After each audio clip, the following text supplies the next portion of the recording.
In the 62nd year after the birth of the Common Era, an aging man rode north out of Rome along the Via Nomentana, past the tombs and the vineyards, toward a modest estate some 13 miles from the city. He had been the tutor of the emperor, the wealthiest private man in the empire, a consul, and for 8 years the effective author of imperial policy. Now, having asked Nero for permission to withdraw, and having been refused that permission in words but granted it in fact, he was traveling toward a room, a writing desk, and a silence in which he had roughly 3 years left to live.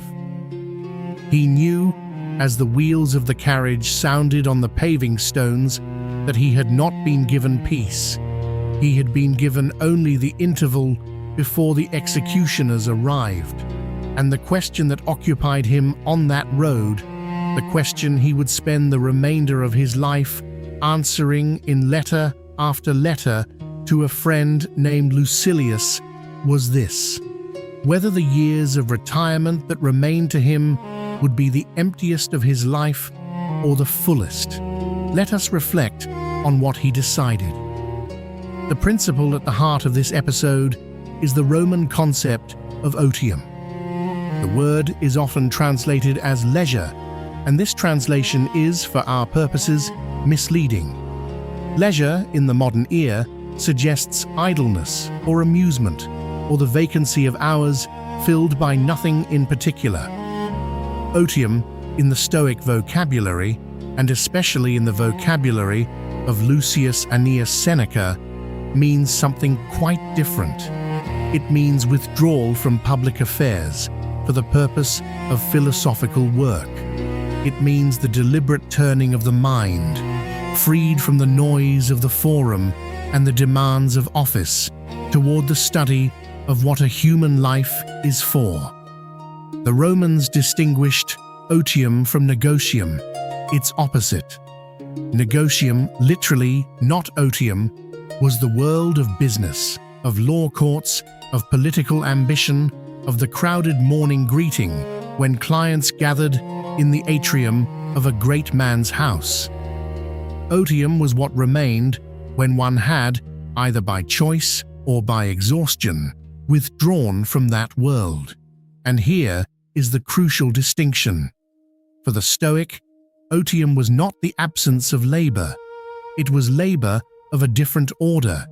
It was the interior labor of self-examination, of writing, of reading, of preparing the soul to meet whatever came next, including death.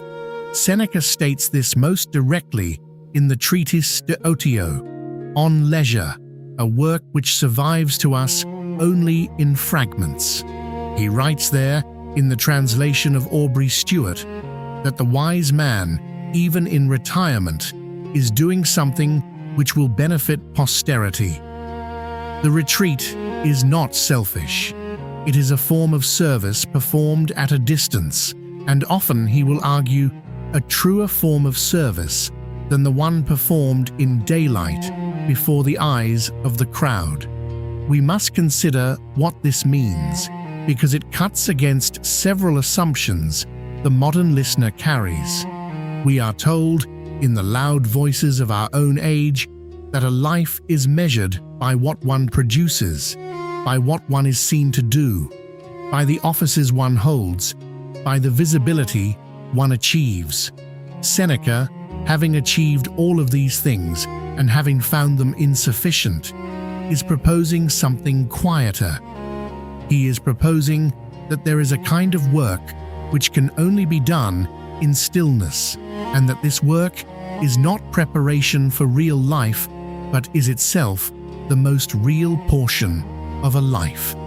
In the 8th of the letters to Lucilius, in the translation of Richard Mott Gummere, he puts it this way: I have withdrawn, not only from men, but from affairs, especially from my own affairs.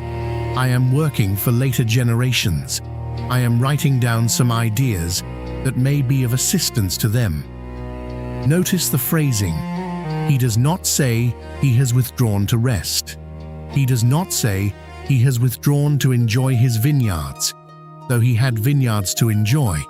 He says he is working, and he says the work is for people he will never meet. This is otium in its Stoic sense, not vacation, not retirement in the modern financial sense, not the reward for a life of labor. It is labor itself, undertaken in a different mode and directed toward a different audience and measured by a different standard. To understand why Seneca thought this way and why he had to think this way, we must understand where he was when he wrote the letters and what he had been before. He was born in Corduba, in the Roman province of Hispania, around the year 4 before the Common Era, into a family of the equestrian order. His father, Seneca the Elder, was a rhetorician of some reputation, a compiler of the great declamations of the age. The son was sent to Rome as a boy, educated in rhetoric and in philosophy, and drawn early to the Stoic school, though he studied also with the followers of the Pythagoreans and with the eclectic teacher Sextius. He suffered from ill health throughout his life, a wasting of the lungs, probably tuberculosis, which drove him at one point to consider suicide, and which drove him, for a period of recovery, to Egypt, where an aunt cared for him. He returned to Rome, entered the Senate, and rose quickly. Then, in the year 41, in the first year of the Emperor Claudius, he was accused of adultery with the emperor's niece, Julia Livilla, and exiled to the island of Corsica. He remained on Corsica for 8 years. The island was, in his own description, barren, rocky, and populated by people whose language he could not understand and whose customs he found barbaric. He wrote during this exile some of his most searching philosophical work. The Consolation to Helvia, addressed to his mother, is a treatise on exile itself, on the argument that a philosopher cannot be exiled because the philosopher's true country is the cosmos.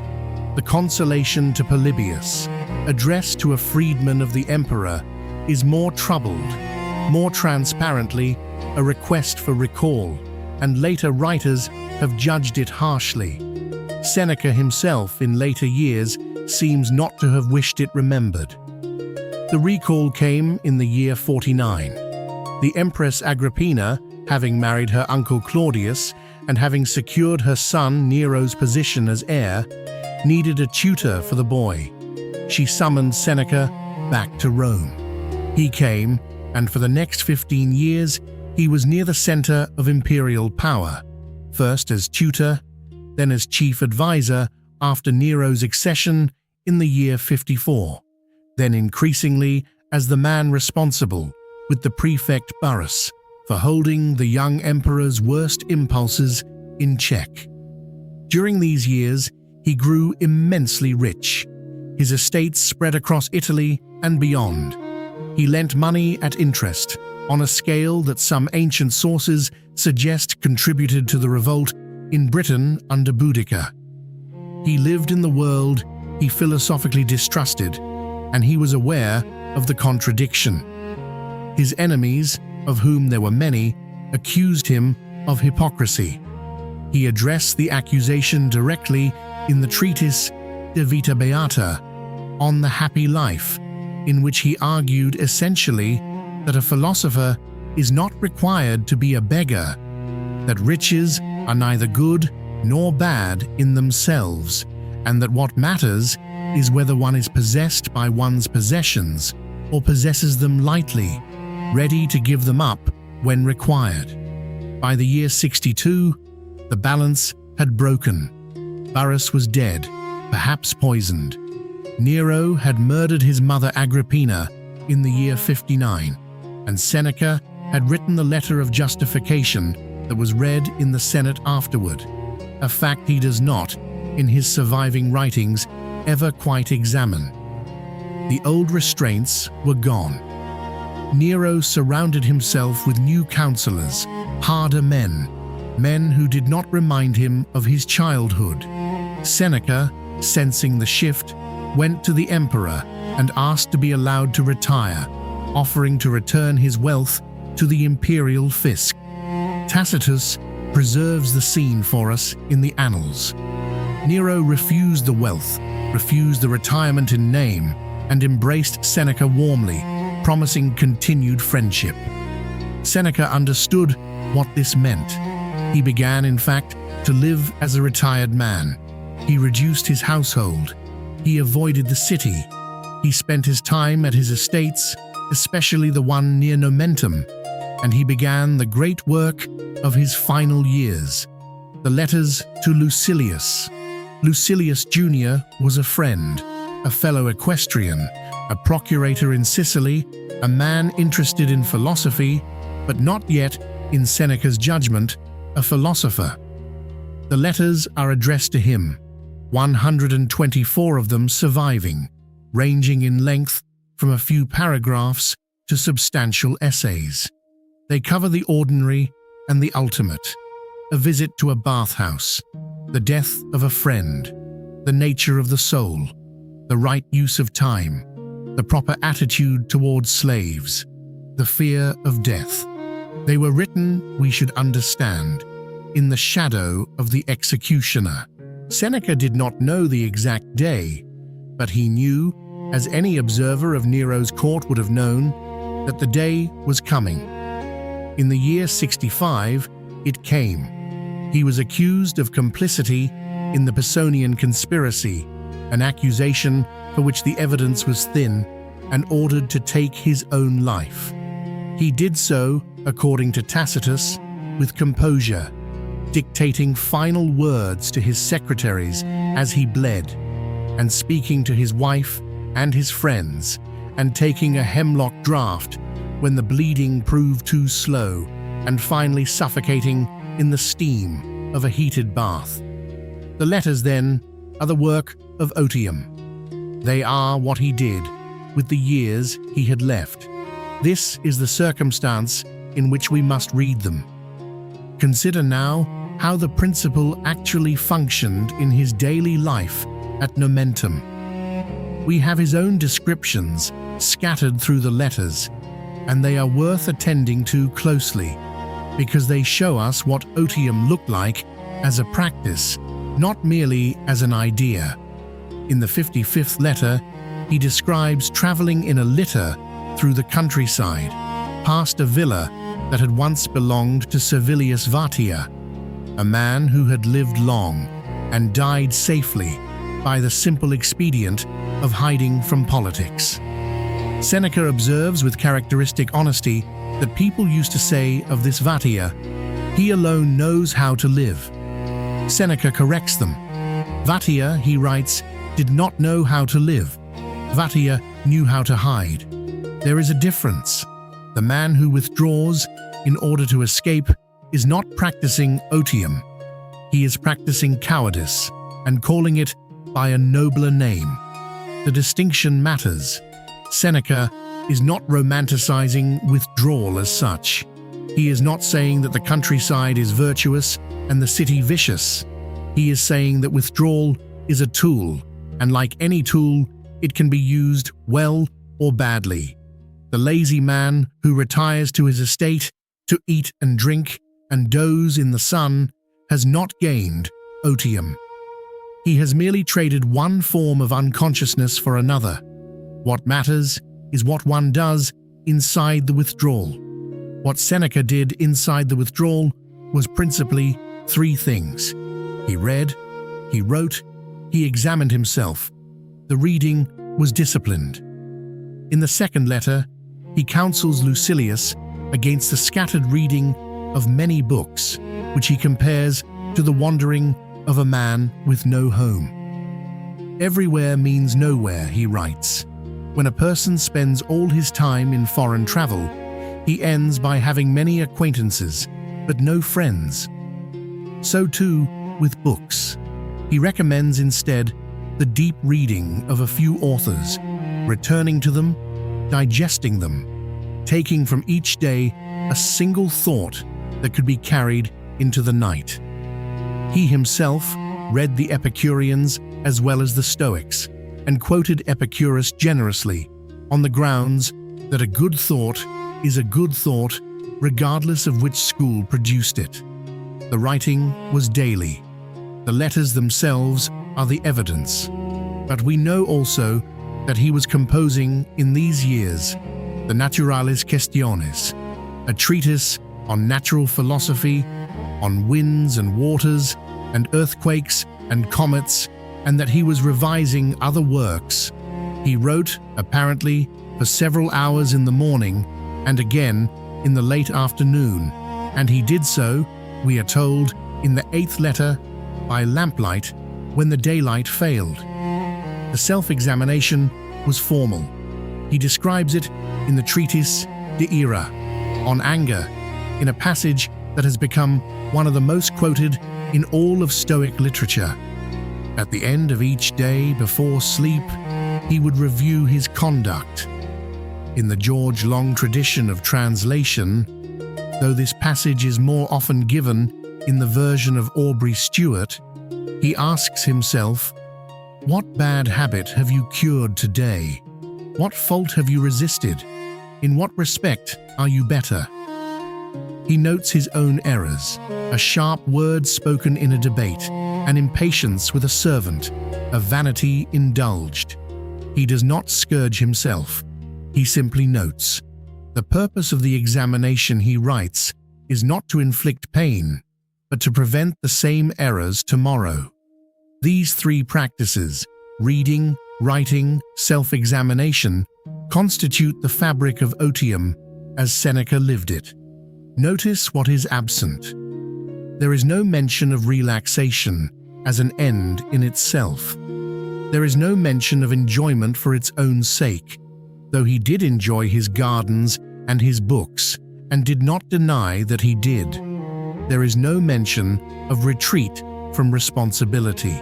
On the contrary, he understood himself in these years as more responsible, not less, because he was doing the work that a person in the noise of public office could not do. In the 68th letter, he addresses Lucilius directly on this point. He writes, in Gummere's translation, "You have been shifting your quarters and fleeing from one place to another, for the outward change of environment is useless without an inward change. I approve of your keeping in seclusion, but I approve still more if you keep in seclusion with yourself. To keep in seclusion with oneself, that is the phrase to hold. Withdrawal from the world is nothing if it is not also a turning toward the self one has been avoiding. Many men," Seneca notes, "retire to the countryside and bring the entire city with them in their heads. The intrigues, the resentments, the ambitions, the running comparisons with rivals. Such a man has not withdrawn.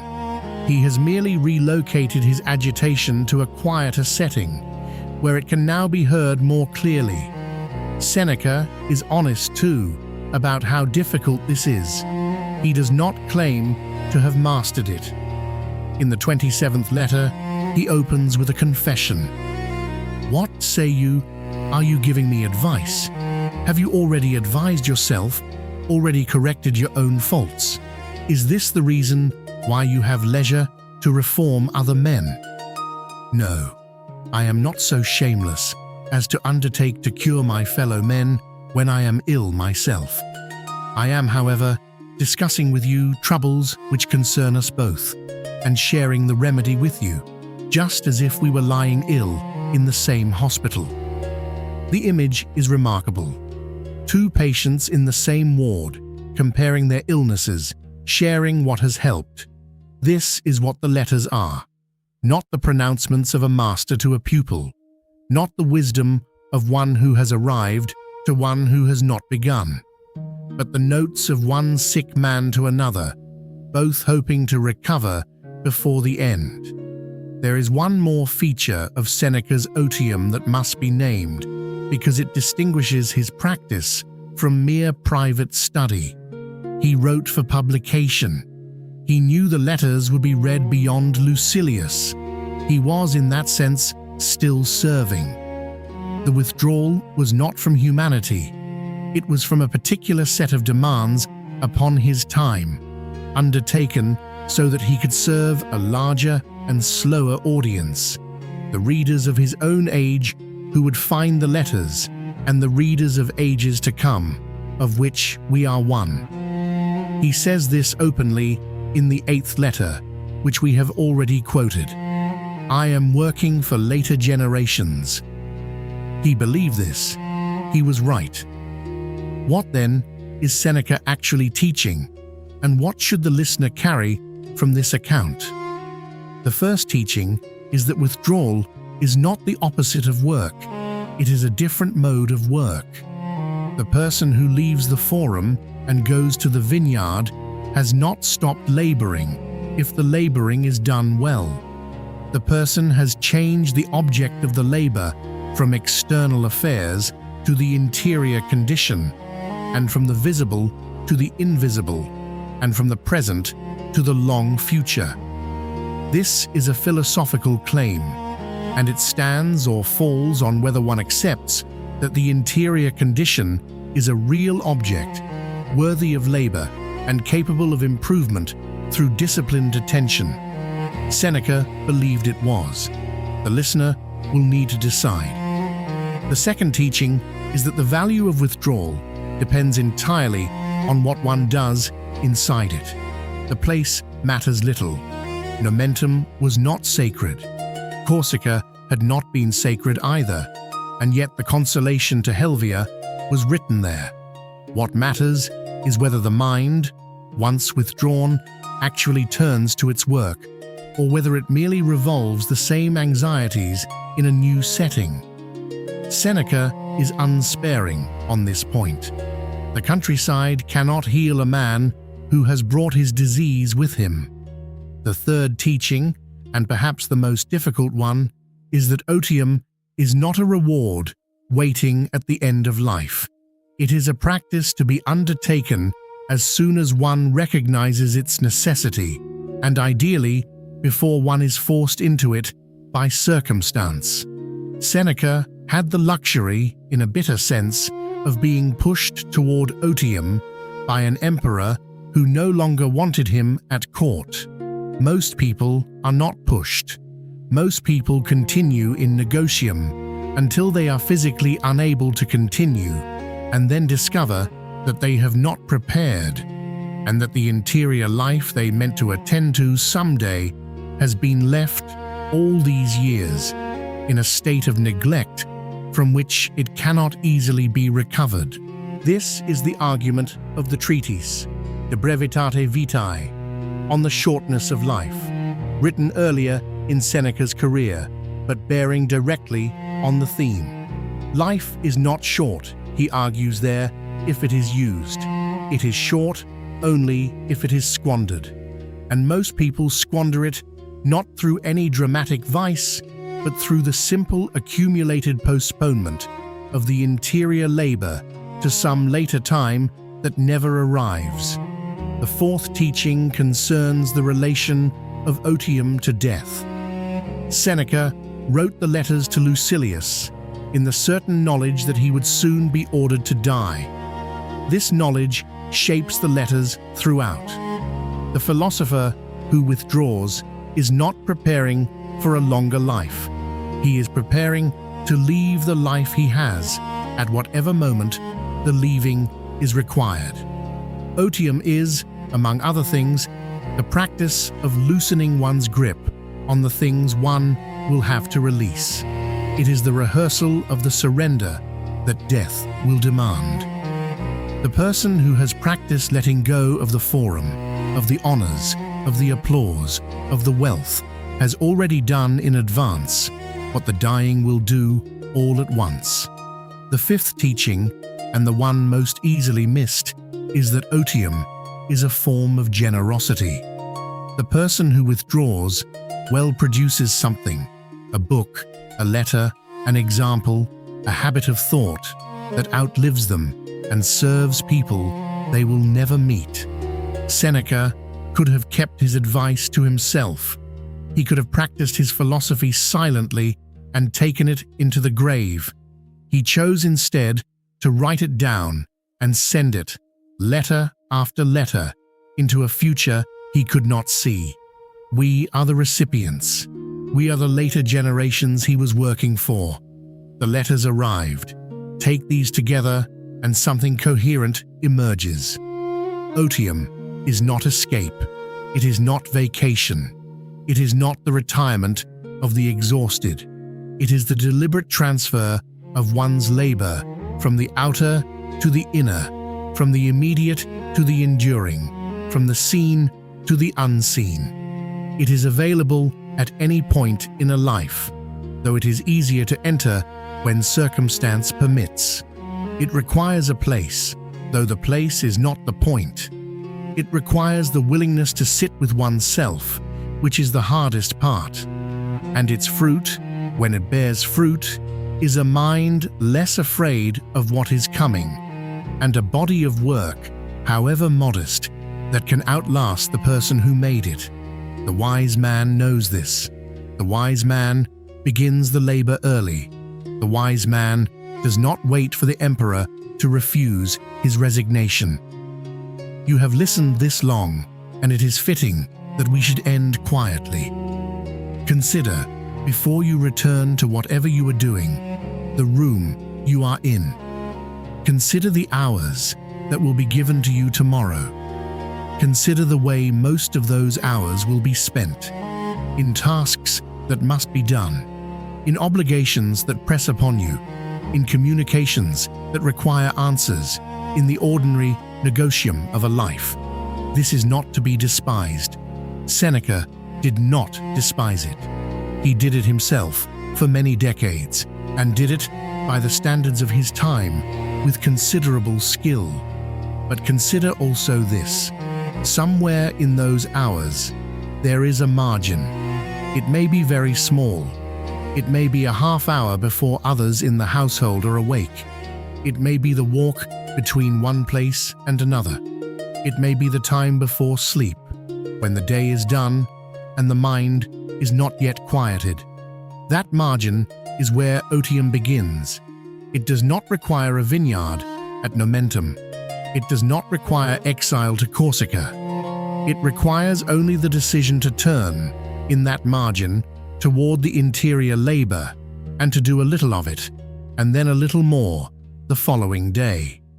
The question the philosopher would leave you with, if he were writing to you as he wrote to Lucilius, is not whether you have time for such labor.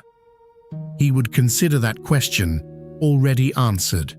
The question, rather, is this: when the day comes that you are forced into stillness, whether by illness or by age or by the withdrawal of some role you thought was permanent, will you find that you have been preparing for it, or will you find that you have not?